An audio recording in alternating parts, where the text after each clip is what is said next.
Welcome to the shit show.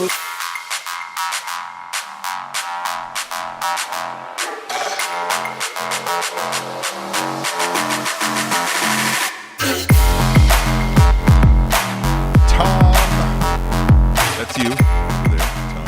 I'm Tim.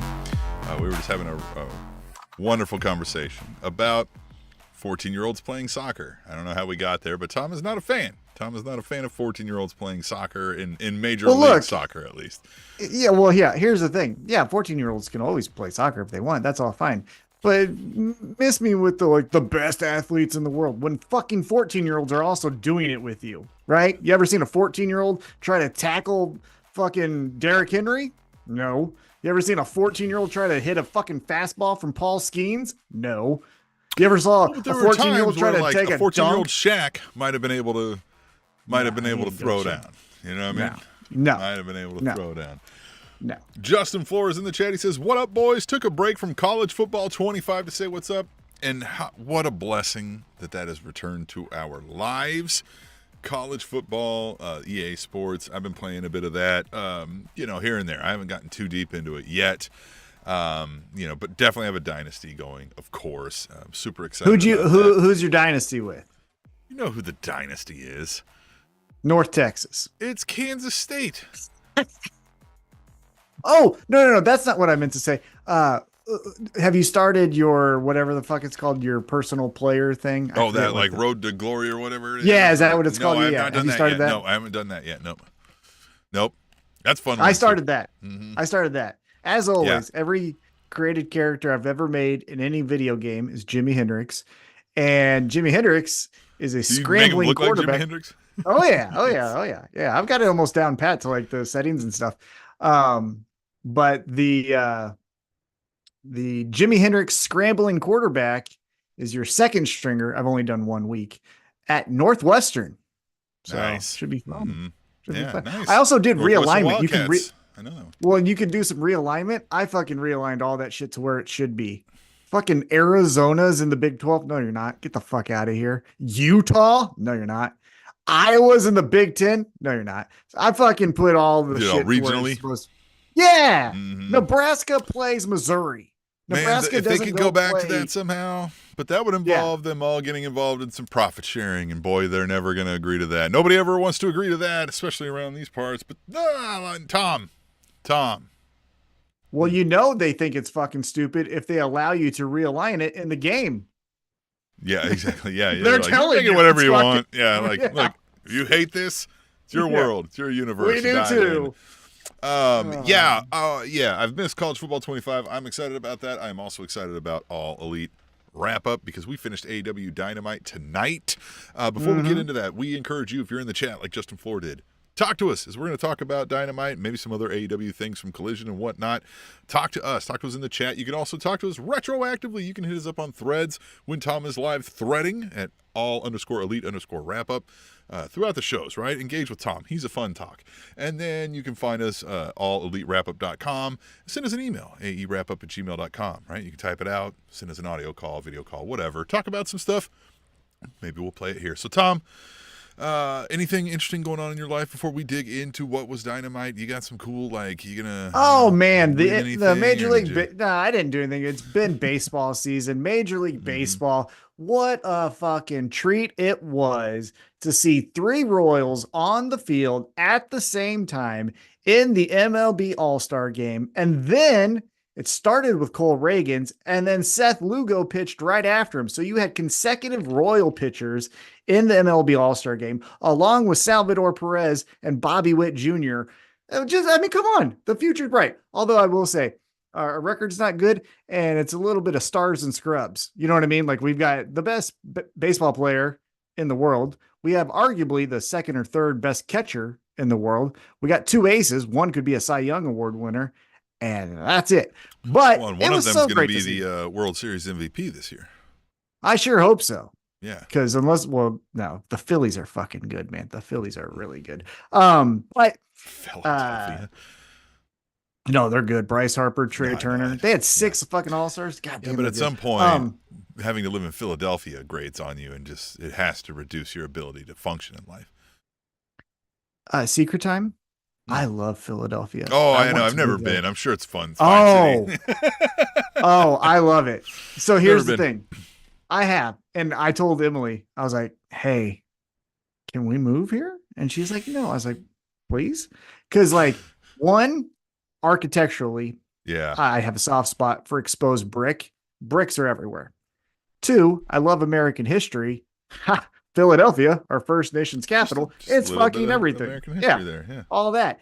And then, hey, it's the birthplace of ECW, my probably all-time favorite pro wrestling promotion. So that's fucking great. And I like cheesesteaks. So it's like it's a city Oh, that was made for cheesesteaks. me. Tom, you just sold me on Philadelphia, actually, here. I know. I'm You serious. know? I love Philly. And here's the other thing too. But that's the thing. The doesn't. cheesesteaks are going to fill them up. It's going to slow them down. And then the Royals will win. Yeah, well, hopefully. Yeah. Here's the other thing though about Philadelphia that I love is it's a big city, but it doesn't feel like it anywhere. It feels like Kansas City in every part of it, right. but obviously it's way bigger. So anyhow, Kansas City, home of the two-time Super Bowl back-to-back reigning champions, right? well, the back-to-back reigning Super Bowl champions, but you're four-time winning Super Bowl champions. Yeah. Two of three in a row. Yep. Right. 3 of 5. We are about that life. I tell you what, going for that three-peat, it's going to be fun. Yeah, well, I'm excited. Good. Hey, man, Dynamite was really fun. Collision was fun also. We've got some interesting stories going on throughout both of these shows. I'm getting ready to talk about this stuff. And we've got some folks in the chat, right? We got Justin Floor. We got some people watching. So, I mean, unless, like, what do we got, Tom? You got it up here? Do I need to pull it up? Do we need to I got it. dig into what happened? I got it. Well, you know what we started with. We started with maybe the best match in AEW Dynamite history. We started with the International Championship. But before we get there, Tim, we always got to set the table here. So we were in the granddaddy of them all, Little Rock, Arkansas. And boy, did it sound like it. So that's setting the table for what we could expect for the rest of the night. And like I said, we kicked it off with... We've shit on all of Arkansas, Philadelphia. Okay. You drew us back out of the Philadelphia. I got it. Flowers. Got us better. There are no such flowers for Arkansas. No. No. Remember 1994? Do they even have flowers in Arkansas? Probably not. Do you remember in 1994, I think it was, when their basketball team won the national championship? Yeah, I remember this. Yep. Yeah. Like okay. Hey. Yeah, good job. Do you like that I knew that? Fuck yeah, come on. All right, we kicked it off with the AEW International Championship. Probably a word that 2/3 of the crowd couldn't spell. But it's a championship. And Will Ospreay comes in as your champion, taking on MJF, the newly heel MJF. Might have trouble spelling that also. Yeah, they probably did. By the way, secret time. Have you seen this new shirt that WWE has where it's MFJ and it's in the same lettering? Yeah, Come who's on, that for? guys. I forgot. That's Bloodline guy. I can't remember. One of the Bloodline guys. I just saw a picture of it. Anyhow, I digress. Let's get back into this. I hope he does. Yeah. Will Ospreay, MJF. This was incredible. And here's one thing that I'll say before we kind of get into our, real hot takes of the match. It is pretty outstanding to consider that MJF does not wrestle that much, right? Like, correct. He is not a week-to-week wrestler like an Orange Cassidy, but he has this match tonight, his dog collar match with CM Punk, the Iron Man match with Bryan Danielson, like 3 instant classics. And it's like a guy who just is, here and there as far as in the ring. So now it's easy to say, we could do this more often because, you got to have folks that can do that, right? Hour-long matches or beyond, right? You got to be well to go and can tell a story that long. But, like, I'm in favor of larger roster seeing these folks less often, right? Like, tell me the stories. I don't need the rebound matches every storyline, right? I don't need... Well, now we got to fight every other week for 6 weeks until we get to the pay-per-view. I don't need any of that, right? So I appreciate his approach in that manner, right? And it makes it feel bigger. Yeah, it makes it feel like a special treat when he's announcing that he's going to wrestle, right? So I do like that. But this one, Tim, good night. One thing that I think we've said in past episodes of All Elite Wrap Up and then previously on the Spanish Announce Table is Will Ospreay. Okay, right? He does the flips and thingy doies, all that stuff.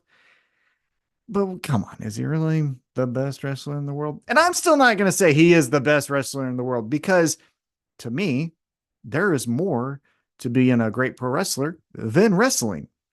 Dean Malenko. Wrestling but isn't wrestling. Yeah. Yeah. Dean Malenko, case in point, right?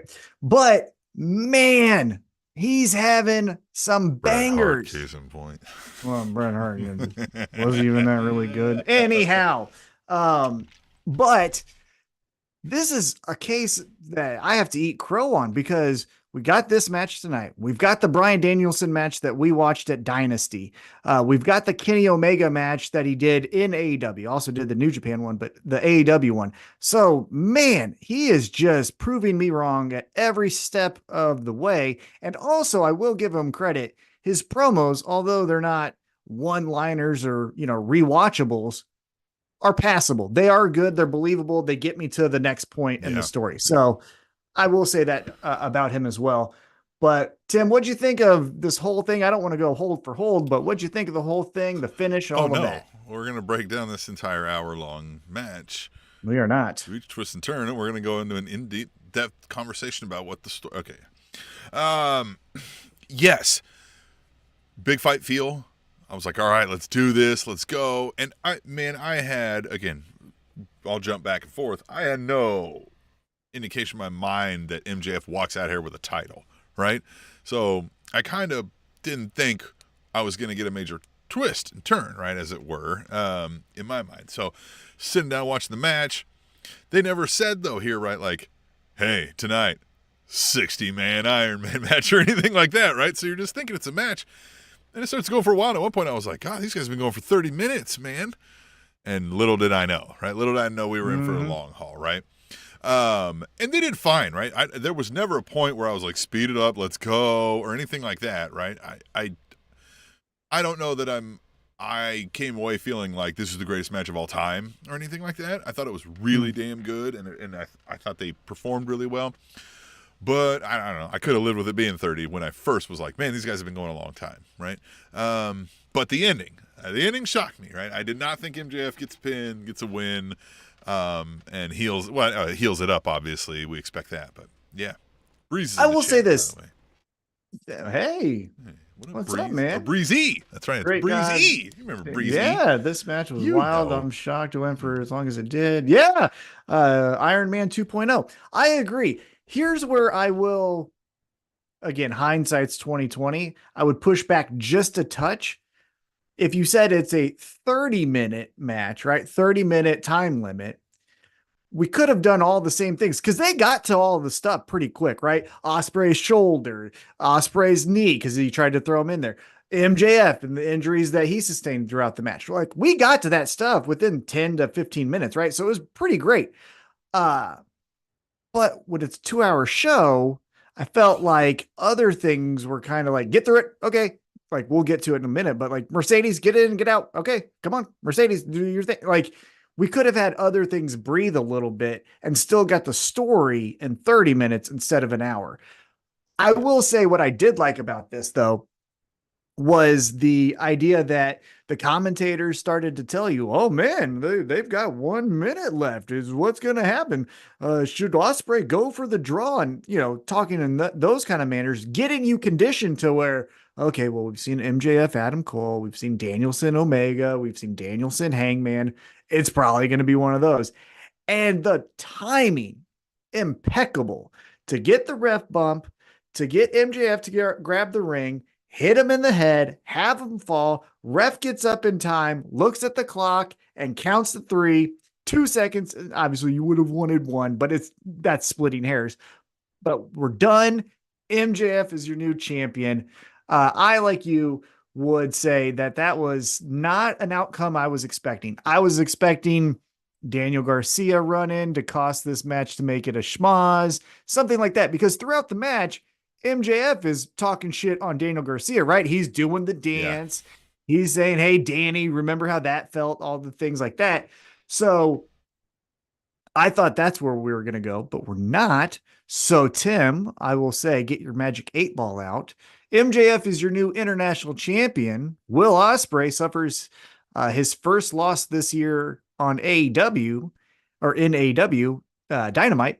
So, where do we go? We've got Daniel Garcia hanging out around here. We obviously have MJF as your champion. Ospreay's got to do something. He already challenged for the title and lost.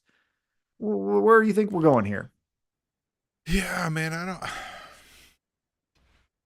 I don't know, honestly. Could it be a situation where maybe Ospreay's got some time off or something that he needs, right? So we get the title off, and then MJF still gets to be a champion and he's a heel, but it's not the main title. So I don't hate that play, right? And this is speculation on Ospreay taking time off, of course. Yeah, because I don't think it's like, okay, well now let's get him ready for the world title, because I don't know that we're going that route either. So No. yeah, interesting. I don't quite know, unless we're just gonna get into kind of what you said. Maybe we're gonna build this Ospreay, what was it, Aussie Open or whatever, and get them gets running kicked back, out of the maybe. family, all of those things. We could definitely do that. With All In coming up very soon, that's our next pay-per-view. My gut would say, and this is just pro wrestling trope and being conditioned by, American wrestling television, but I would say something to the effect of most likely like a Daniel Garcia versus Will Ospreay versus MJF for the international championship at Wembley, something like that. But I think that's also great that I don't know, right? There isn't a logical next step. We can go 10 different ways, and I think that's cool. One thing, though, that I will push back on with Will Ospreay, great wrestler. I love this crisis of conscience that he has when he tries to do this tiger driver, right? All of that's pretty incredible.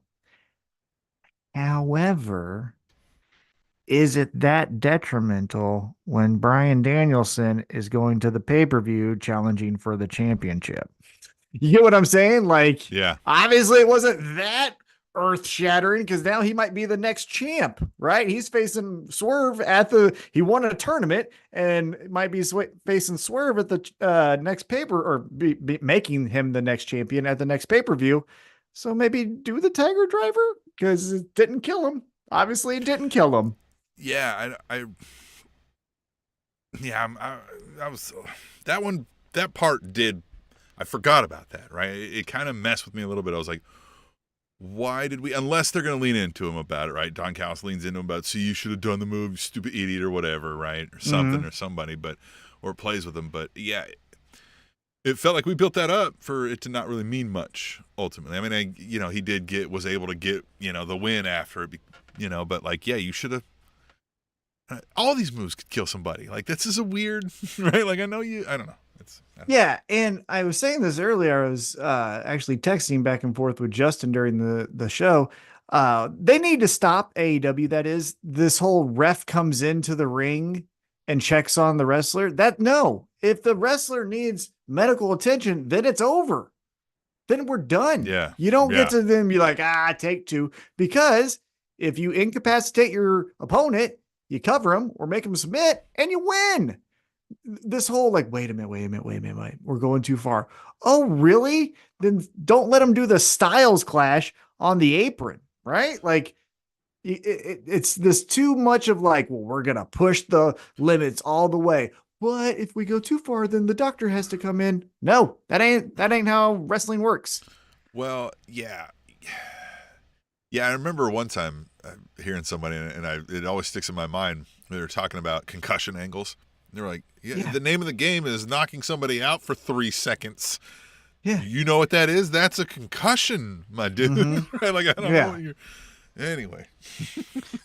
So, yeah, I think we need to pull the brakes on that. And also, it cheapens when it actually does happen. And that's bad, right?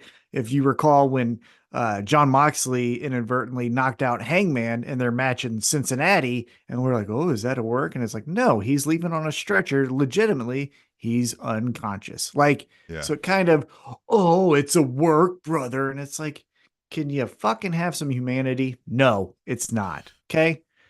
Christ almighty. It runs thin these days, apparently. Yeah, yes, it does. Yes, it does. Yes, it does. Let's get, oh man, this just has the matches. What do we have next coming up on this Here, AEW Dynamite? I will look it up. I'll buy us some time because the next match that we get is Mercedes Moné and Nyla Rose, but we get some fun stuff before that. So we had a screeching halt. That's why I couldn't remember it, because it fucking was lame, except for the last part. Yeah. So next up was TV time. And fucking who cares, brother? And look, it's not cool, and it's not whatever you think you're doing by saying, I've been on almost every episode. And guess what? I'm not going to miss an episode for the next 250. That's not good. Like viewing wise, right? MJF winning the championship with a ring is a scumbag move. I don't like that. You are what else is on the fucking television. I ain't watching this shit. No, he's been really bad lately, and this just drug out even more. And I don't know what. I know the point is to get booed, but this is one where I would start suggesting to people, like, don't even boo this. You just get up and go up to the concessions, turn around, like, get out. Ooh, Bo Dallas's ass. Remember Bo Dallas in NXT? Yeah, that's what turned Bo Dallas. You know what I mean? Like that helped Bo Dallas get out of this and turn it around. Yeah, now he's in another thing that doesn't make sense and is boring. But. Well, then that has emotional ties. I'm sure. I've been seeing some clips online, so I'm trying to be patient with that or whatever. I don't watch it, so it's fine. But I will say with this, it's something that where when I hear, what does he say? Hi, friends, or whatever. Hi, guys, or however it goes now. That's my cue to be like, guys. Well, is that what it is? Yeah. That's my cue to be like, well, I'll get a beer. This is my time to wait in line to pee. Like, I ain't watching this shit. And so that's all to say. The segment does end pretty cool because Jericho's talking his shit. And who comes out? Murder Grandpa, Minoru Suzuki. And Minoru Suzuki is like, what up, motherfucker? Remember I got this match? Those two assholes aren't allowed. And guess what? Headbutt. So we got next week 2 grandpas fighting. Elderly abuse. That's going to be fun. Yes, that's going to be great. Everybody loves that. Yes. Suzuki is fun every time. If you don't have fun watching this, what are you? I did like how he mocked Jericho at the end with the wave. Some of the camera angles were a little off for me tonight, but that's just me. But yeah, he does the wave. Here's the thing where, again, the segment fucking sucks, but another logical doesn't make sense is Minoru Suzuki hits Jericho. Jericho falls to the ground. Big Cass or whatever they call him, Redwood and the Outlaw, they just stand there. Yeah. You don't want to hit this guy? Like, and Jericho's not telling him to stop. Yeah. But like that could be the thing is Jericho be like, no, don't go after him. Don't go after him. That's not what we do here. Right. Yeah. Like you could do something to that because them just standing there with their thumb in their ass looks like fucking stupid asses. So I don't know. That was a miss for me, but let's keep it moving. We go backstage and it is the Young Bucks, the EVPs with Okada, and they're talking their shit. Oh, actually, I'm very sorry. Before this, we actually had the Acclaimed say we're joining Team AEW. Yes. So now we got the Acclaim, Briscoe, Swerve, and then a reveal later on in the night, but we'll get there too as well. Anthony Bowens went full 80s wrestler promo on this one, right? He was screaming for no reason. I love it. I don't get it. Yeah. Yeah. I thought it was fun. I did think it was interesting how Swerve kind of, I get he's the champion, but like de facto was like, I call the shots. Because Mark Briscoe did say, hey, I'm not the only one making the decisions here. Let's get the other fucking guy to talk his shit. And then Swerve is that's when he's going, hey, we had our wars, and the best person to fight with is someone that you've went to war with. So you guys are in. Okay. I guess it's kind of Yeah. weird that Briscoe and Swerve just said it, but then the Acclaimed have to be allowed in, right? Well, Yeah. Mark Briscoe didn't be like, "Hey, Swerve, wait a minute," and vice versa, right? Swerve Yeah. didn't be like, Like, why didn't you just be like, I mean, to the extent it's like, all right, so if we were going to have we needed a 4-person roundtable for next episode, and I found 2 guys, I would still be like, yo, Tom, you cool with these 2 guys? You know what I mean? yeah, So there is that, yes, right? Yeah. yes, but the way it was positioned is But like, I can't be like, but Tom makes the call. Like, Tom ain't the boss right. right, in this situation. You're both world champions. Now, I get one's the AEW world champion, but one's the ROH. But, ROH. you know, yeah. Well, yeah, I The guess title's been around longer. ROH yeah, world title. I guess Like, bitch, yeah, I guess my point is like, if you're just going to announce it, just have the people announce it. There's no like, getting jumped to join the gang kind of thing because the other 2 people just said it. So you just say it as well. But I get it. Camaraderie. We're joining the team, all that stuff. Then we get TV time, which I mentioned. Now I got a good rundown here. Was Minoru Suzuki. I did like his t-shirt, that Suzuki Dojo. I'd get that t-shirt. The t-shirt rule. Justin Flores says the Little Rock crowd did not deserve Suzuki's presence. No shit. Yeah. Little Rock? I'm not trying to shit on like, don't go to the small towns because I think it is important to like get money wherever you can. But yeah, you don't go to Wichita. You know what I mean? Yeah. Fuck out of here. No, I would suggest driving around it if possible. If they had more interstates, you could just go around it. Yeah. So we actually would ride around Wichita when going to Manhattan instead. We would have hit a little offshoot that would go up through Council Grove and stuff instead of like going through Wichita and going all the way up. Yeah. Miserable. But okay, then we get backstage after TV time, and Blood and Guts continues to come together because that is when the EVPs and Okada are talking their shit, and they're saying, guess what? We're going to kick your ass. Acclaim, you think you can beat us? You can't. We're going to have all the gold. And then Nick was like, well, not the TV or not the heavyweight championship. He's like, well, we're going to beat him up to where it might be vacated. Okay. And then they mention Hangman is coming to get you, Swerve, right? So they're doing their stuff. And then Mercedes Moné just walks up and she says, hey, thanks for banning Britt Baker from backstage and ringside in my match. Mm-hmm. And now apparently Okada wants to take a ride in a Mercedes because he's like, hey, do the dance thing. And she's like, okay. Yeah. But I like, because again, like it was annoying. Like this is good. Shorter bursts with her and just annoying stuff. And I don't know. I was grinning for it. I was like, yeah, that's annoying. That's good heel stuff. It fits with the Young Bucks really well. It's real good. And then Okada is like, you know what I mean? I was just like, of course. Yeah. There's a little bit of goofiness with them to some extent. Yeah. Right? I guess, and correct me if I'm wrong, but I can't think of, has there been a love story in AEW? Well, yeah. Who did they do that with? I can't, because they didn't they? Well, Ruby and what's his name? Angelo. They did that. Oh, but that's real. But, yeah. Okay. Yeah. And that's real. I'm talking problem. Didn't they do something with Jack Perry and what's her name? I know they're real life dating, but they did nothing on screen. They just mentioned it. They just mentioned about it.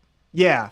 And I will say, to your credit, Sammy Guevara and what I'm talking about is more of the line of Cool Hand Ange and Ruby Soho, because I will say credit to them. That was a really good story with Saraya and all the stuff. Mm-hmm. That was a good one. I forgot about that one. It should have got a little bit more than Chris Jericho's bullshit, but whatever. Absolutely. And now they're off having a baby. So that's cool. But what I was getting at is like, I can't remember a prominent love, because Okada and Mercedes, like that's top of the food chain in AEW. I haven't seen something like that. So should be interesting if we keep going that way. That could be amazing if they like actually got into like some kind of like relationship angle. That would be so fun with like Okada and Bruce. That would be something nobody like. I can't even think of how I start writing that. That's insane. Yeah, it would be fun. Or it could be nothing, right? It could just be Okada thinks she's hot and we just leave it there. But we'll see what happens. Or she could be using him. Like there could be all kinds of you got the wheel spinning. Yep. So next up, we do get Mercedes Moné defending her TBS championship. It was an open challenge against anyone but Britt. Anyone but and Britt. I like this. Mostly Nyla open Rose, challenge. Yeah. Nyla Rose is really good. I think she does her character damn near perfect, right? Like the little nuances of comedy, but like she'll still kick the fuck out of you, you know? It kind of thinks she's a barbarian, but kind of isn't as strong and as tough as she thinks she is, right? Like plays it really well. Plays it really well. Yeah. The moment of the match for me was Mercedes Moné attempts to do some type of flippity-doo bullshit. And Nyla Rose stops and goes, "Have you lost your damn mind?" And then like throws her on the ropes and knees her in the head. Yeah. Thought that was good. As mentioned, and I think I've said this consistently throughout the entirety of the podcast, even though I have never liked the Sasha Banks character, and so far Mercedes Moné, a little bit better than Sasha Banks, I will say that, but still, the best thing that she does is wrestle. And she did great. The ragdolling when Nyla Rose would do the moves to her, like the cannonball and all that, she sells amazing. Oh yeah, 100%. It's everything else that we don't like. But after the match, promo is kind of just the only thing I don't, you know what I mean? Long-winded promo, and the interviews I'm not, shoot interviews I've never really. Well, yeah, I don't need sit-down interviews with her. Yeah.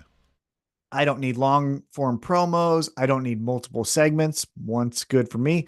That's what I would say. But after this match, Mercedes is celebrating with her titles, and there's a fan with a Sting mask, and there's a sign that says something like DMD is better than CEO or something like that.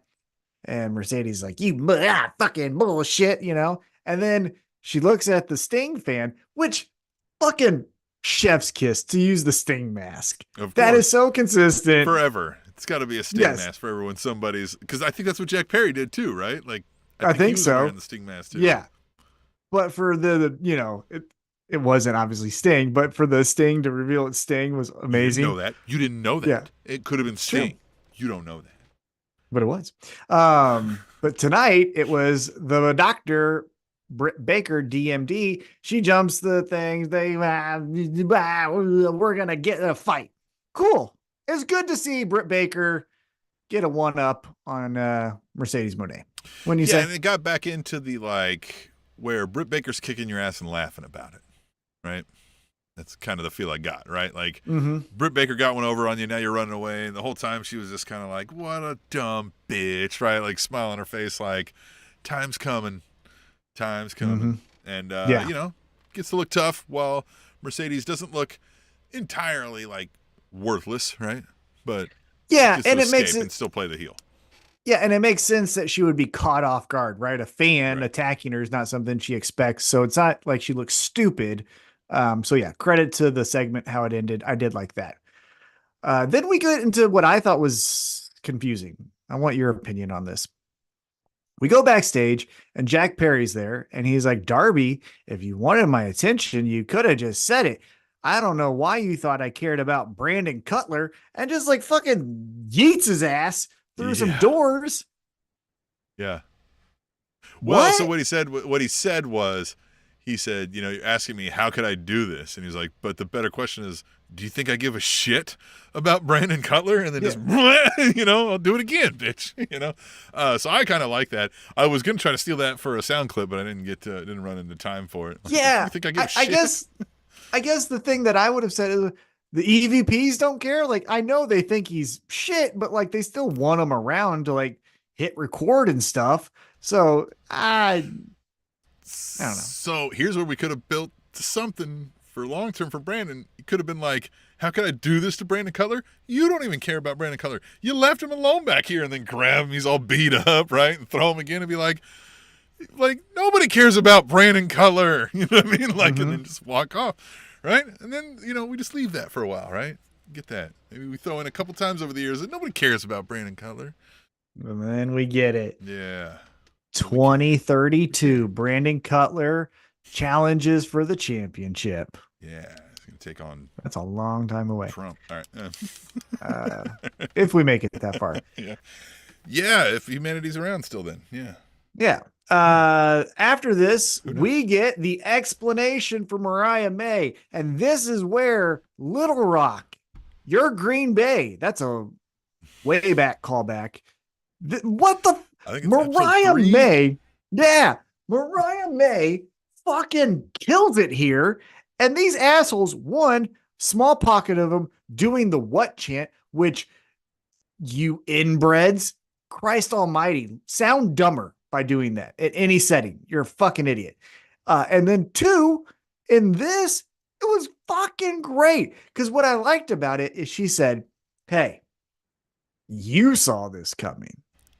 Like, she acknowledges we all knew it was going to happen, but the egotistical Tony Storm could never see past attention and, adulation. So what'd you think of the promo? Because I thought it was really good, but this fucking crowd did not. They sucked. I thought it was good. I will say a little bit in their favor. Chris Ruth in the chat says, hi. Hey, hello. Yeah. This, in their defense, Little Rock, it was a little slow. Took a while to start, a la Tony Schiavone being like, all right, speak, bitch. I love that. That was great. I got a little worried. I was like, oh, no, please don't. Let's please not like, Tony Schiavone has been suspended for 4 weeks. I was like, uh-oh. I'm like, uh-oh. But given the folks involved in the storyline, I bet they don't care. And maybe he was already set up to say that line or something. Right. There is a little bit more. I will say this. AW seems to be taking good opportunities to use a little bit more of the edgy, right? They say the shit and the bitch and the, right? They throw it in just enough to not be overdoing it, I think, but a little more than I think than other shows might give you, right? Yeah, man, it was a little slow, but I like the point, right, that she's making, right? It all makes sense, right? The whole thing, like what an idiot, like how could she not see it coming? She is kind of fucking nuts, but she's almost taking that on herself, right? Like, so, because now she's laying on the goddamn ground acting weird too. So it'll be fun to see where this ends up, but I don't think we can stretch it too much more, right? I feel like something's got to happen with the conclusion of this, right? I don't know. We'll see. Yeah. I thought it was perfect. Could forever be locked in time in this timeless back and forth. I loved it. I thought the cadence was actually really good because it was the cadence. If we're again remembering where this came from, was the All About Eve movie. The cadence was very 1930s, right? You either had the, hey, what are we doing over here, huh? The New York Yankees playing at 2:00, or or you had the, well, my dear, you should have known that I like my coffee after a cigarette. Like, you know what I mean? Like, you have the two cadences. Worthless trap. Yeah, exactly. Yeah. And so I felt like that's where we're going. And obviously that's where the inspiration of this whole story came from. So I thought it was perfect. And I even thought the falling down and the loving herself thing, again, mocking Tony Storm, was awesome. Here's where, if we could have rewrote the show, Jack Perry could have just been like, hey, motherfuckers, I'm coming for you, Darby Allin, right? This, though, is where Brandon Cutler could have been the fucking butler for Mariah May. She could have her own butler. Yeah. And then we do a butler thing in like a, Rampage match or something. I would love if, like, with the Tony Storm and even Mariah May crowd, that anytime somebody gets a massive head trauma, they get weird and they get locked in time for a while with this crew, right? Like, until something breaks them out, until another head trauma breaks them out. Yeah, because, she comes out and she's supposed to look like Tony Storm, which, goddamn, at first sight, she kind of did. I think that was another thing. I think some of these little beady-eyed fucks, they couldn't tell that it was actually not Tony Storm. Well, yeah, and if you're not aware or understanding that, and you're in the, I don't know, if you're a loser up in the 40th row or whatever. You're just like, it looks like Tony Storm from up here. I don't know. Yeah. And also, I'm being a little too hard. Look, I'm just saying they probably didn't notice it at first. They're not fucks. Maybe, I know. Who knows? Well, I know. And you're not losers up in the 100th row or whatever, 40th row or whatever I said. I mean, you're not ballers like us on the floor. Yeah, that's all we're saying. You're not a loser, but you're definitely not a baller. But you're not winning is what was not. Yeah. Because go watch Dynasty. You'll see Tim and I the entire night. Anyhow, I digress. We get moving on from here, and we get assholes. Yeah, good. You like the fucking EVPs? Here they are in real fucking life, motherfuckers. Huh? Right here. Same amount of power as the EVPs do in AEW. Yeah, okay. We go back for the All Elite wrap up, at least. Yeah, exactly. Yeah. Like, oh. And that's something. We go back to AEW Collision, and we get a quick recap because we got some news, Tim. Jay White is hurt. So apparently we've got to strip the bangers of their titles. And now we're going to do a match at All In where it's them versus the patriarchy. I think Jay White maybe just breaks away from this group. The three of these guys are fine. Yeah. We can not call them the Bang Bang Gang. We can call them something else. But I like they kept referring to themselves. He's like, you're a quarter of the Trios champions. Like you know what I mean? Like what? So as a quarter of the Trios champions, I'm making this declaration or whatever, right? And Christopher Daniels. I don't understand that. Like we're stripping you of the titles because you guys can't defend those titles. And then it's like, the patriarchy says, give them to us. And he's like, no, but you two have a match and want to use the title. Be like, well, yes, you can. Then all you're doing is just making them like have a match like that. Then you are giving them the championship. This wasn't a tournament here. Like I don't get what the point of that is. I would have written that better somehow, some way, right? But in a roundabout way, we got here, right? We're having essentially a title match for these three against the patriarchy. It's still weird because these are still both mostly heel groups, right? I mean, the Patriarchy is definitely full heel, and the Bang Bang Gang is, you call them tweener but... I think they're tweeners because, as we remember from Dynasty, Jay White gets a massive reaction when he wins a match, so maybe that's where we're going. Too, at some point. Like Juice is, so fun. I was completely wrong on that. Another person I'll have to eat crow on. When I first saw him, fucking hated him. Didn't like him, the appearance, all of it. Now, I love him. He's so stupid and fun. So fun. Also, in this promo, Austin Gunn with his little one-liners about the patriarchy, really good. Where he says the stepmom from Pornhub or something like that, Brazzers. That was good. I thought it was really good. Yeah, he said the stepmom from Brazzers. He's like a 17-year-old TikToker. So I forget what he was saying. Yeah, do with the dad. Very good. Yeah. But here's where logically, again, we need someone who can say, remember the details of your show, because you know what I instantly thought when I saw this on Collision? I remember, let's take a quick trip back to December and World's End. I remember we were going to say, hey, like that. I remember when MJF had one fucking leg and we said, go out there and fight Jay White. Who cares? It's good. Yeah. Uh-huh. What? Like, that's how you ended a pay-per-view, was fucking one-eyed MJF over here, one-legged MJF over here, fighting Jay White, winning, which was, if you're going to do the whole injury thing, that makes Jay White look a little weird. But anyhow, but yeah, now we come to today, or, last Saturday. Well, one of you is out. So we gotta get rid of it, gotta strip you. And like you said, there's not another team. Like, it would be okay if you did 3 teams in this, because if you strip them, but then they're fighting for the championship, well, no other team is a champion. So by default, they're the linear champion. You just, if they win, they just essentially kept the titles. And if they lose, like they would have if they were the champions, then the other team is the thing. That's what I'm saying. Like, you didn't change anything about the details of this match at all. Like, just they don't get to walk down there with the belts. Like, they don't get to walk in with them is all of it. Yeah. Yeah, because on the 17th of July, 10:22 Arrowhead time, they're the linear champions. You know what I mean? See, and this is what Justin Flores says. Didn't the Bang Bang Gang invoke the Freebird rule? Well, they tried to, but I think that's what Christopher Daniels said. We don't do that here. No Freebird rule. Which, haven't we done that already with some things? Didn't that happen with the Elite in some ways with the... Yeah. Oh, fuck out of here, AEW. Yeah. Again, let's go back in time. Yeah. Let's go. Oh, man, I lost it. Where do we go? We're going... Back in time. It's so fun. Let's also remember the ROH tag team champs when Adam Cole couldn't wrestle. We just had MJF grab a partner. Hey, Samoa Joe, you want to be my partner? Samoa Joe, that's right. Let's do that. But now, fast forward today. Done it before.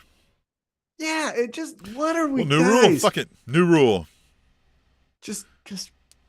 Just let me, I wish Christopher Daniels would either, the whole thing is, Christopher Daniels is playing off a lot of like he said, they showed on the thing here, which I think was a replay of Collision.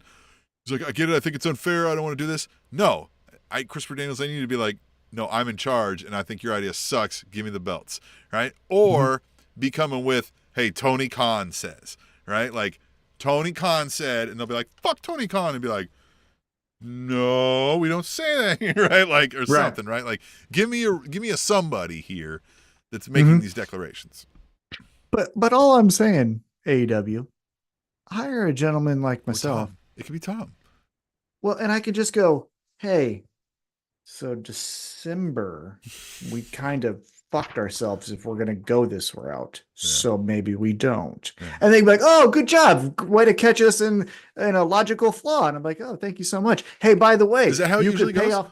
Yeah. And then, then I could be like, hey, remember the detail that you had on Rampage? You could pay that off on an episode of Dynamite next week. Oh, we could? Yeah, that would be great. They're like, yeah, we know, Tim, shut the fuck up. We know it's going to go wrong. We know it's bad, but like, fucking. Well, then I'd be like, give me my paycheck. Let me keep riding the roads with y'all. And if anyone wants to find out, let's go in the back and we'll see it. Yeah. Well, I just say, if anyone wants to find out, I'll be out there. Hands. And I ain't even going to use this one because, fuck tumor. Shit. Fucking. I'll hit you with the tumor. What? Yeah, that's right. Try to knock that thing loose a little bit. Yeah, maybe it rotates and I don't have pain anymore. That'd be great. Yeah, fucking. Hey, so now it's main event time. Is it? Yes, it's main event time. We get the main event of whose house?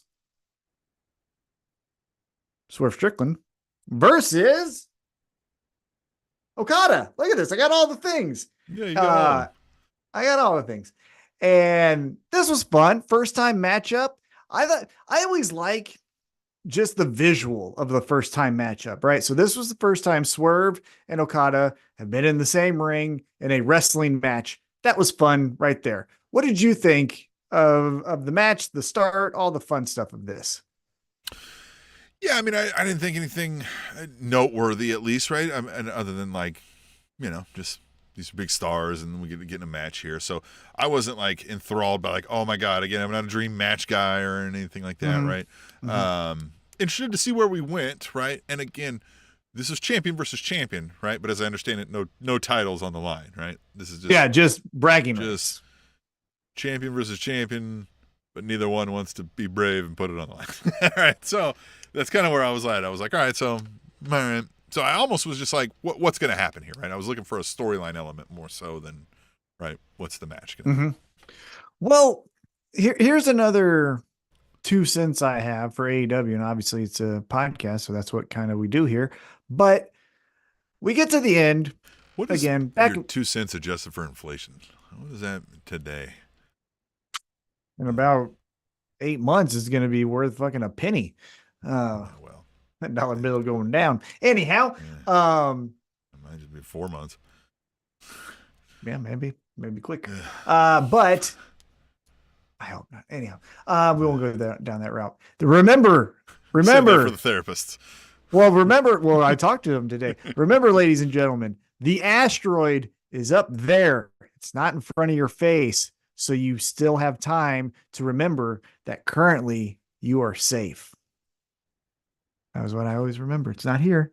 It's still out there. And it could still miss us if we all fucking act right. But let's get back on this.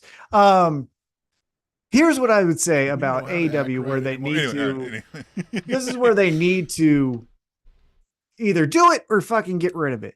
But if we're going to do these pull aparts, motherfuckers, be fucking about it. Like, hit each other. Go at, like, I don't like this. Because I get it. We're not trying to really kill ourselves here. We don't want someone to legitimately get concussed. But if we're doing hockey fight punches, hitting to the ribs looks fucking dumb. So you got to say, hey, friend, in about 30 minutes, I'm going to legitimately punch you in the chest. And if I go to punch you in the face, remember, give me the top part of your head so it doesn't hurt as much. And then we'll fucking get this to make it look really good. Like, because fucking no. You got to. I go back to a Monday Night Raw episode because we had some friends there. They had the Regal Twins, we had Jeremy Wyatt, we had the Iceman, all these individuals. And they were involved in a segment with a pull apart between Undertaker and Brock Lesnar. And say whatever you want about the two individuals and their personal beliefs, character arcs, and all of that, whatever. But the thing they said when they got everyone together is they said, hey, 2 hours, I think it was 2 hours. We're going to fight each other. We're not going to see each other after this meeting. And when we get out there, you guys better be playing your parts. Like, you don't fuck around. And if you remember, that's when Undertaker wide-eyed yelled, I'm going to kill you. And I don't think he was acting. Yeah. You know? And if you'll remember, one of the Regal Twins hit the ring first and played his part. got was it Brock? I think Brock gave him was it a double leg? I can't remember what he done to him. Yeah, and then Undertaker clubbed one of them in the back of the neck. Oh man. Yeah. But that's what it's supposed to look fast. like. But like, exactly, that's what it's supposed to look like. Mm-hmm. And even then, when the pull apart, Brock Lesnar's using his athleticism, and I get that we're all not as athletic as Brock Lesnar, but he's using his athleticism to still get punches in some way. Yeah, but but he's still getting the punches in and stuff. And that's what we need in AEW. If you're gonna do fight. Yeah, I hate the hockey style because you can just really see if you miss one because you're trying to do a working punch, I forgive you, right? But when it's the repetitive and it's like, brother, I can see you're not even like turning the hips. Like you got nothing, even if you were connecting. Yeah, like, it doesn't hurt. Like, what do you? Yeah, and then the other thing is, if you're connecting, why are you hitting there again? Yeah, friends. If you want to practice it on your friends, you should. But if you really want to be like, hey, I've never hit anyone before, what does it feel like? And your friend's like, I don't really want to get punched. Then give them the top of your forehead right here, and you fucking get hit, and it doesn't hurt. Like, that's what you do. You go, huh? And then boom, and you go, okay, that's fine. And then I get boom, and then at least we're hitting each other, right? Like, I don't know, man. It's just, it looks too silly. You just haven't taken too many blows to the head where you're like, it doesn't hurt. It doesn't. It really doesn't. I mean, unless I run and get a running start. I know what you're saying. Yes, this is like, you can repetitively, and it almost hurts the knuckles more than it hurts the head. Yeah, I know what you mean. It stings at worst, right? Yeah. So when I see Jack Perry hitting the fucking ground next to Darby Allin when he has him mounted, man, come on. Yeah. But speaking of Darby Allin, Justin Flores says, anyone else laugh when Darby Allin came down with his back towards everyone else? Well, you know what I actually liked? Yes, that was funny. And, you couldn't do a take two, right? But what I thought was funny was how enthusiastic he was about coming down, right? Yeah. So before the tragedy, when Owen Hart would come down, it was, I'm about business. Sting was always stoic and, came down, kicked NWO's ass. Darby Allin's like, isn't this fucking cool? I'm fucking the coolest guy in this building right now, huh? Like, he was like, yeah. I did like that part. And Darby Allin did, he got some good moments in, but yeah, there was too much of the, what do I do next? Motherfucker, act like it's a fight. What would you do in a real fight? And if you've never been in a real fight, come up. I'll fucking fight you. Yeah, and I mean, it seems to me, and again, I don't know what conversations you've had with these folks backstage, but it feels like you would have already come to some sort of conclusion, especially when you've gotten this level, that you would have had a conversation like you said, hey, look, when we get out here, man, we got to be, right? Like, we got to be fighting here. So, forgive me, I'm going to do my best to not, fuck you up. And if you got to get me a receipt or two, fine, but or we can handle it in the back later, but let's get the show out here and let's. Or I'll buy you dinner, right? Hey, if I punched you really hard and I gave you a black eye, let me get you dinner. You know what I mean? Right. But we got good television because let's all remember, and I don't think we should go this far, but the signature apex moment of Becky Lynch's career was a fucking mistake where she's bleeding all over the face and she's like, what's up, bitch? Did we think John Cena was for a while when his fucking nose was in his ear? Yeah. What I'm getting at though with Becky Lynch is she was like, I'm still here. Yeah. Let's fucking right. These guys were doing didn't pull the Sin Cara with yeah. Ooh, my hand. Yeah. That is still one of the few things Alberto Del Rio ever did that I appreciated. Yeah. And he just sort of was like, you fucking bitch, and just sort of kicking him. I mean, Del Rio fought Crow Cop, so yeah, he has a different definition of what tough is. He was like, what a fuck. He was like, I can't believe you're fucking doing this right now. On TV too. Because it wasn't a house show, you know what I mean? Yeah, no. And he was just fucking hard and just fucking giving him some kicks, man. Going boss rooting on that guy. Yeah.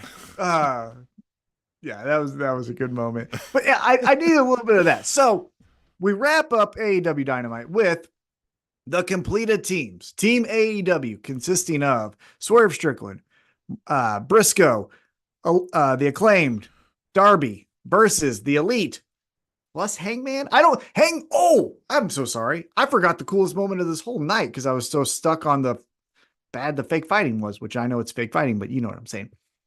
We had the Cowboy, Hangman Adam Page, make his way down to Swerve Strickland, and you got the stare down. You got the first time since their last match that these motherfuckers are in the ring together. Yeah. They get pulled apart, which is the right thing to do, but yeah, that was cool. Yeah, the pull apart is the right thing to do. And I know it's photo op and it's moment and it's video stuff, the stare down, but we would understand Hangman is losing his mind over this and is ready to murder this guy on sight. You don't stop for a second to do the thing, right? You're going full steam ahead and somebody's got to fucking stop you before you get to him. Oh, that's a good idea. Again, hindsight. You get the stare down because both guys got their arms held behind them and they're fucking, you know what I mean? Trying to reach out to get to each other and everybody's holding them back, right? There's your photo op. Yeah, because what you could have done, again, hindsight, is could have had the Acclaimed in each corner behind Swerve as Hangman slides in to be like, what's up? The Acclaimed kind of tackle him and hold him back. Swerve's then thinking, okay, then I'm going to fuck him up here. And, goes off the ropes or does something to set up a super kick. And then the EVPs grab him. And now we've got that. But you know what I mean? It looked like they're going to actually fight each other instead of, smell each other. But we got these teams. And you know what? I like this. It's, the Young Bucks have been there before, right? With the blood and guts and these major player, multi-man matches. But a lot of this is some new blood for this, right? Yeah. And I'm excited for it. Yeah. Yeah. Mark Briscoe. New blood. Yeah. Guts.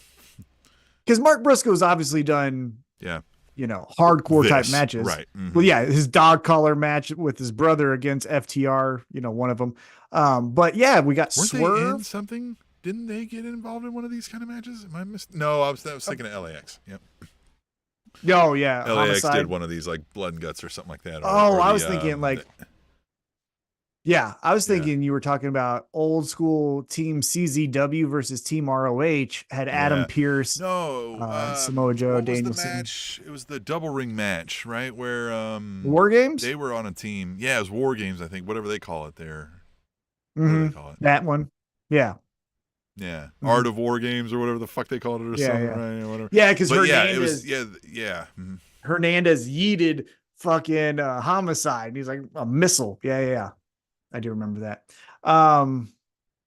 Yeah, and then we got Okada, new to the game here in a blood and guts match. Adam Page, Hangman, has obviously done this before as well. So we got some experience to where hopefully, it doesn't happen. But if shit hits the fan, we got a couple people who'd be like, okay, let's hold tight. We know what to do here, whatever.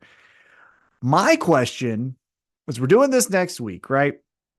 Kind of a shotgun way of doing it, right? Not a ton of build because there was other focuses. But if you recall the last Blood and Guts, I think it was Blackpool Combat Club versus the Elite. And if you remember, I think it was John Moxley getting suplex or body slam, that was on the bed of nails. Remember that bed of nails that Kenny Omega got out and was like, check this out. I think it was Omega or Moxley. I can't remember who it was, but I don't want us to, we don't have to top that. We don't got to keep pushing the bar. Right. Yeah. No, just give me a cool story. It's obviously going to be bloody and that kind of thing, but give me maybe a more intriguing story to tone it down this time. And then next time, if you can't think of a good story, then you tone it up on the violence. Right. Right. So we're not playing for the Jeff Jarrett shirt here, but got Blood and Guts next week. Team AEW versus Team Elite, with the, real story being Hangman and Swerve. So what say you? I still feel like Team Elite somehow come away winning this, because I just don't feel like there's any reason to have this hodgepodge of other guys win this for any declarative reason, right? So I feel like Elite do something, get a victory. They damn near murder somebody or cut somebody's left testicle off or something like that. And, Do you think we get any additions to the Elite? Do you think we expand this group, or do you think they just find a way to weasel their way out? I mean, I don't think it's out of the question, right? I wouldn't, like, if you were having me write it, I wouldn't. I worry about, we don't need to keep adding folks to this. I don't think Hangman's like a permanent member going to be hanging around for a while, right? So I think that's where you have some room to add folks. But I also don't know that, like, immediately next week I want another chuckle fuck on stage being like, yeah, I'm also a cool motherfucker, right? All right. Right? So maybe not immediately. Now, could somebody come in and maybe be like, did he just help the fucking, what? Chuckle fuck. Chuckle fuck, these types. Yeah, the little chuckle fucks, Yeah. And then tomorrow at work, you're gonna look around and you're gonna be like, that's who he's talking about. Fucking I know a chuckle fuck right over there on this Zoom call. It's you. Here's my, which I'll just pitch it out to you. Tell me how you hear it. If you like it, let me know. If you don't say anything. I'm kidding. I agree with you. Hangman is not going to be a permanent member of the Elite. So we figure a way. I don't even think he is. He's just doing this match, right? Yeah. I think we figure out a way for him and Swerve to get out of the ring, or at least Hangman, right? Yeah. Hangman. Where they can legit knock each other out. They fall off a cliff and we never see them again. Yeah. Or let's just say Hangman does something too extreme. It doesn't pay off. He knocks himself out. He's out of the match, right? It's both. Like, he goes to, like, do a clothesline off of the stage or something, and they both have fallen and are both out, right? Yeah, that's kind of what I meant, something right? like that. He knocked himself out trying to get Swerve. So let's say Hangman is out of the equation for Team Elite. Again, Team AEW, this isn't where I'm concerned with. But the Elite are down a member. A good chuckle fuck who will get a lot of boos, who we really don't like, it seems like. One of the pillars, Sammy Guevara. Sammy Guevara joins this fucking group. I mean, you got it right there. Him and Jack Perry, EVP's Okada. Perfectly. You know what I mean? He starts showing up in these ugly suits. Well, and his whole mission. He could bring his wife around and she could be fit right into the crowd. Oh. Well, and here's the thing is, the reason I say that is because his mission statement would be the same as the EVPs and Jack Perry. He's a day one guy. He knows what the vision of this company should be. It's not, John Moxley or, Kenny Omega, Swerve, whatever it is. Or drunken cowboys. Yeah, well, that's where we could get a little bit wild is, we've got Swerve versus Danielson at All In. So Hangman theoretically isn't there. So we got to get him in there somehow, right? Mm-hmm. Yeah. If Team Elite wins and Hangman's like, you didn't help me, you didn't do shit. And Sammy was like, because you weren't needed. And then, oh fuck, we got a cowboy and what does he call himself? A Spanish God. Yeah, a Spanish God in a feud together. Huh? Yeah. He is AEW's most punchable face, right? When he's on the active roster, Sammy Guevara. We've had this discussion before, right? Is he AEW's most punchable face? He's up there. He is definitely up there. Cutie Marshall. He's up there. Cutie Marshall, but he's not there anymore, right? Well, he's backstage, but yeah, he's not. Oh, is he? Oh, I thought he was gone. Yeah. I thought he went with Cody. No, he came back. He's on the creative. You've got Jeff Jarrett, which, classic punchable face.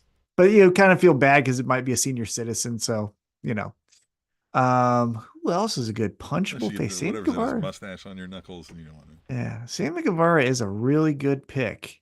We should do a tournament of that. We were talking about that before we recorded. Is like a fun tournament. We should do most punchable face and do a bracket. Who are you punching? Yeah, who are you punching first? It really sucks for the winner because they keep getting punched. You're good with all the technology and the wizard and all this stuff. You should do that as like a little survey monkey. And who do you want to punch? Tap it, you punch him in the face. And then it moves him on to the next round. That'd be a good idea. That would be a good idea. I'm trying to think. I mean, Jericho's face is pretty punchable. Jericho, but I think by default, just off the top of my head, I think I'm going Sammy Guevara with Matt Menard has a punchable face too, as much as we love the guy. If you, you know what I mean? You look at that guy, you're like, come on, guy. You know what I mean? Yeah. Mm-hmm. I'm going Sammy Guevara in the gold. Silver is Cutie Marshall. Bronze, I'm giving John Morrison or Johnny TV, whatever the fuck we're calling him. Yeah. Who was the one guy that was doing the dunk tank that one time that was with the Cutie Marshall clan? Oh, but he's not in there anymore. Yeah, the cutter or something. Yeah, he was. Yeah, he was a big old punchable face. But good times. Good times. Yeah. We want to know who you think has the most punchable face. Hit us up in the chat. Send us an email, aewrapup@gmail.com. Find us on threads, all_elite_wrapup. Allelitewrapup.com. It's got all the links you need, including some donate links. If you liked this, just send us $1 or $2. What are you looking at over there? Hold on. Excited. I know you're wrapping up, but we might go a little long because I actually want to talk more about this. Action Andretti. Oh, yeah. That's a fucking punchable face. You going through the roster? Yeah, I'm looking at it now because I was like, who would be a good one? Who would be a good one? Jericho, obviously. Hey, love him. But if you don't know him, punchable face, Chuck Taylor. Yeah. MJF has probably got a punchable. We could say MJF's got a punchable face. MJF, punchable face. MJF. Oh, Griff Garrison. Oh, yeah, the Griff guy. Yeah. Oh, both the Jacksons, Matthew and Nicholas Jackson. The Guns. Okay. Both of That's what I was going to say. The Guns are taken. Yeah. Austin. Yeah, Tall Gun. Tall Gun is pretty. Yeah, he's got a punchable face. Yeah. Well, both of them. Yeah. But the tippy toe fuck boy that has the John Wayne tattoo. Who wants to be a rapper? Yeah. Everything about you is 10% of awful. You're trying to be a rapper and have a John Wayne tattoo. I'm already like, nah, something ain't. This doesn't. Yeah. Nope. This does not connect. When he goes wild, Tom McDonald rapper is what you want to be. Yeah. When he goes wild, Juice Robinson punchable face. When he does that, very punchable face. Yeah. That's punchable. Ooh. All right, we'll kind of wrap up with a couple more. Kyle Fletcher. Yep. Mm-hmm. Punchable face. Definitely. Don Callis. Yes, Don Callis. Matt Taven. Remember Matt Taven? Yeah. Yes. Very punchable face. This is one of the best segments we've ever done. Yeah, I love it. All right, how are you feeling about this? And if you're in the chat still, let us know how you feel about Ricky Starks. Punchable face? Yeah, definitely punchable. Or good-looking guy. Or a good-looking guy. I mean, you could be a good-looking guy and have a punchable face, I feel like. Mm-hmm. Okay, here we go. Stokely? We saying Stokely? Yeah. I mean, I don't know. No. Yeah. he's more of a grating attitude to where you'd want to punch him just because he won't shut the fuck up after a while. Yeah. Okay, we'll wrap up on this name here. Punchable face or not? Because these are fringe guys, in my opinion. Willer Yuta. Yeah, that's fringe. With the beard, less so. I feel like. Mm-hmm. There you go. That was fun. I like that. Yeah. I still think the gold is still Sammy Guevara. Here it is. It's good-looking guy or punch him in the eye. Yes. Yes. Good-looking guy or punch him in the eye. Yes. Yeah. Because I think gold medal still Sammy Guevara. Yeah. And then platinum. I'm doing Griff Garrison. he's going platinum, man. Titanium medal for that guy. Yeah. Then Griff Garrison and then Matt Taven. Oh, well, because Pillman is not here anymore. Especially with whatever fucking facial hair look he's got going on over there. If we go over to NXT, he's probably got the gold over there. Mm-hmm. Yes, I love that. Good looking guy or punch him in the eye. You can do this everywhere you go. Your work or Tim, you know what we should do? Oh, we're workshopping this live on the podcast. I love this. I'll try to think of it. I'll make a note of it. Every week before we do our picks or recap, punch him in the eye. We'll just go through one person on the roster and we'll say, because you got to make some tough decisions. Well, John Moxley. Fan votes. And next week we could give you the update. Are we punching him in the eye or do we got a good looking guy? Yeah. Because we got some like John Moxley. Where are you going? Good looking guy? Punchable face? You know? Kenny Omega, you know what I'm saying? So we'll I guess we can't be going on the women's side because then we'd be suggesting that there's some violence on women, so we'll stay away from that. We'll stay with good looking guy, punch him in the eye. I was trying to come up with the rhyming scheme for the ladies, and I was like, man, I don't know that we want we could get the first two votes from our significant others, like wife. So then you have good looking woman or slap her in the bosom. But I don't know. Yeah. No, I like that. Yeah, slap her in the bosom. Yeah. I don't know. It's going to go over so well. That one might not. Yeah, we'll stick with the guys. Good looking guy. Yeah, right. We'll stick with that. I like that. This was fun. This is a nice little pick me up. We had fun in the chat with Chris Ruth was a new person, I believe. Maybe they've been around before. Mm-hmm. Justin Floor, Breezy. We haven't heard from Breezy in a while. It's exciting to see them. If you've been missing us, talk to us. Join us next week when we come back right here to the All Elite Wrap Up.